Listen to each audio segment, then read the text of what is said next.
se suivent et malheureusement pour notre système social se ressemblent. Ce PLFSS, comme les précédents, a été élaboré dans un aveuglement et une rigidité sans nom, sur le même socle d'approximation et, disons le mot, d'insincérité. Il a été développé sur la même diagonale du fou, faite de fausses bonnes idées et de réelles intentions de facilitation de la financiarisation. Je le dis clairement, tout se passe comme si, par un appauvrissement inexorable, notre système social, tel un marché, devait devenir la proie d'investisseurs qui, rappelons-le, investissent à crédit et non sur fonds propres. En attendant et en utilisant quasi littéralement les rapports récents de la Commission des comptes, dont celui d'hier au vitriol, qui reprend, disons-le, depuis longtemps ce que nous disons, et le Haut Conseil des finances publiques, je vais présenter le décor que vous refusez de voir. La conjoncture économique se détériore en 2025, comme depuis de nombreuses années. Les prévisions utilisées pour établir le PLFSS sont erronées. 0,7% de croissance au lieu de 0,9% attendu, c'est une stagnation négative.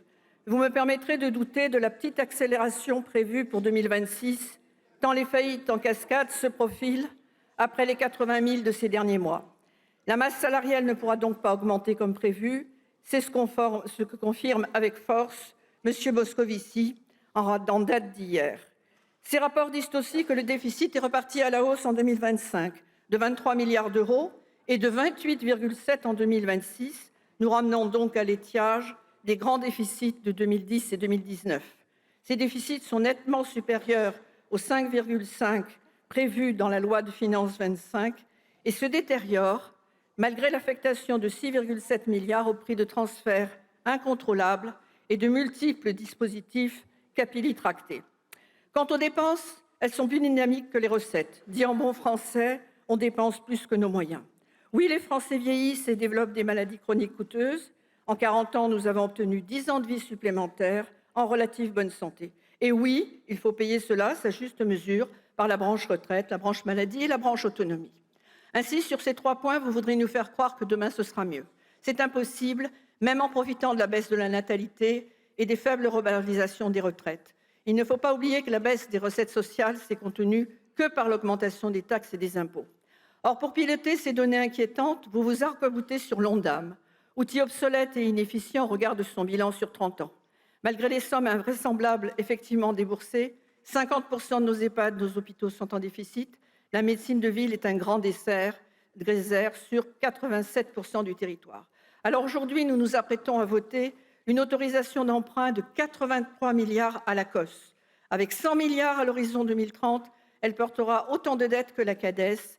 Le Covid a masqué les 56 milliards de déficit de 2010 et les 44 milliards de 2019, révélés a posteriori. La CADES a remboursé en 30 ans 400 milliards et pourtant, il y reste encore 100 milliards à rembourser. Et comme nous dit la Commission des comptes, en l'état, il n'y a pas de possibilité, il n'y a pas de perspective de remboursement en vue.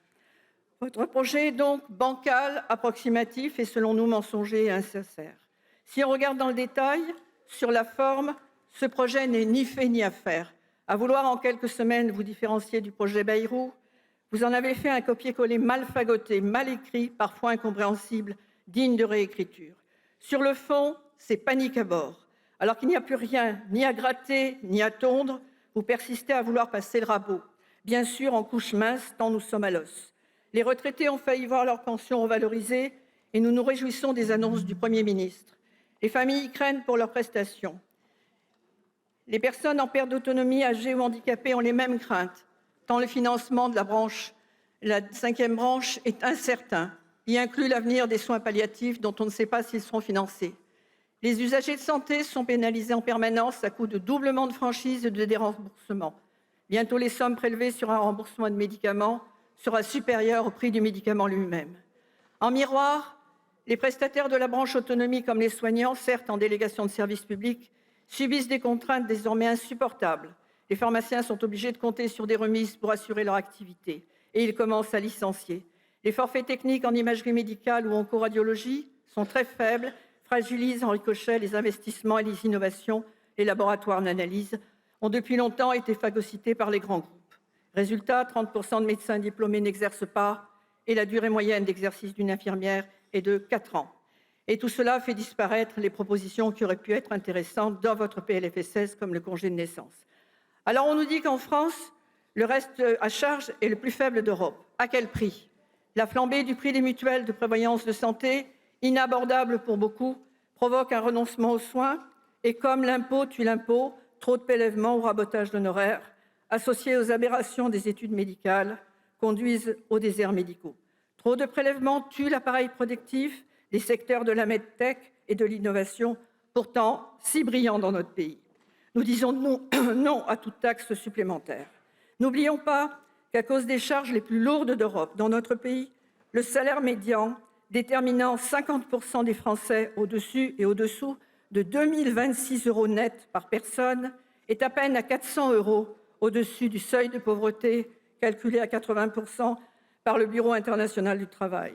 Notre SMIC, comme les minima sociaux, sont à plus ou moins 200 € au-dessus du seuil ou en dessous du seuil de pauvreté, calculé à 60%. Même à 2 pour entrer le même salaire que 1 il y a 20 ans, ça ne passe plus. La spirale ne redeviendra vertueuse qu'à la fin des accords de libre-échange européens. Et surtout la réindustrialisation, portée par un allègement des charges, mais aussi génératrice de revalorisation des salaires et de la consommation. Nous ne pourrons pas retrouver la viabilité de modèle social que nous défendons avec force, qui fait partie intégrante de notre idée nationale, s'il reste ainsi universel.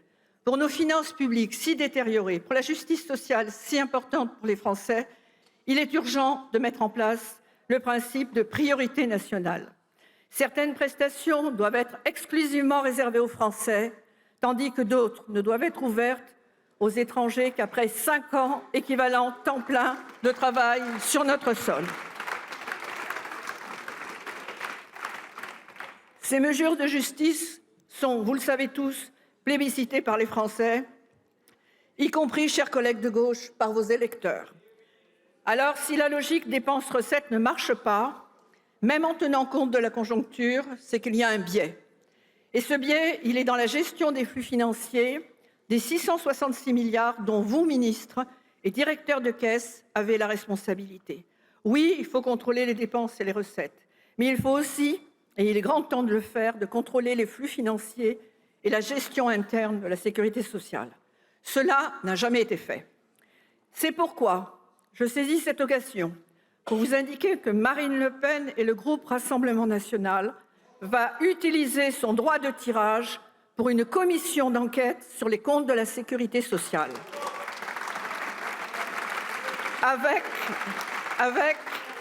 la fermeté et l'opiniâtreté que nécessite la situation hors de contrôle des comptes, nous nous ferons expliquer pourquoi la Caisse Famille a perdu 16 milliards d'euros en 3 ans, pourquoi les rapports de certification font état de 30 milliards de cotisations non recouvrées au 31 décembre 2024, pourquoi moins de 700 millions sont recouvrés sur les 10 milliards de fraudes déterminées depuis longtemps, pourquoi il est impossible de connaître les sommes réellement recouvrées auprès des pays étrangers dont nous soignons les ressortissants, et plus large, combien coûtent les migrations directement et indirectement à notre pays.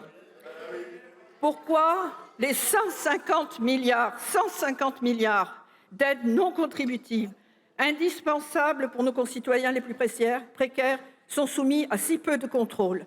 Est-il normal, comme me l'a indiqué personnellement à Moroni, un haut fonctionnaire européen du développement, que ces aides contributives alimentent pour partie 25% du PIB des Comores? Pourquoi toutes les caisses présentent un dysfonctionnement comptable et numérique majeur qu'aucune entreprise personnelle ou industrielle ne serait mise en faillite avec ce dysfonctionnement? Alors notre tâche pour obtenir la vérité des chiffres est colossale. Soyons sérieux, cette gabegie doit cesser. Nous le devons bien aux Français. Merci. Merci Madame la